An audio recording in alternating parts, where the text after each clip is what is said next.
21 қазан 2025 жыл. Сәбіз сорт Қазақстан. Бұл сәбіздің ерекшелігі дәмінде. Размері 15-20 см, ұзындығы керемет дәмді, керемет иісі бар. Сәбіздің табиғи. Бұл сортовой, ГМО емес, F1 емес. Қараңыздар мұны. Сәбіз. Бұл видеоны түсіріп жатқан себебім, осы сәбіз осылай тұрады. Көктемде қазып сіздерге көрсетемін. Дәл осындай әдемі болып тұрады. Сочный, шірімеген, ешқандай проблем болмаған. Сәбізді сақтау агротехнологиясы.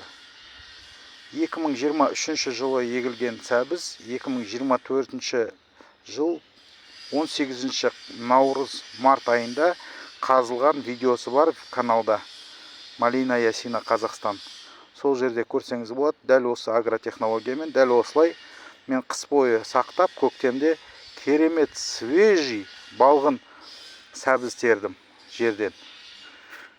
8708 171 9378 хабарласуға болады.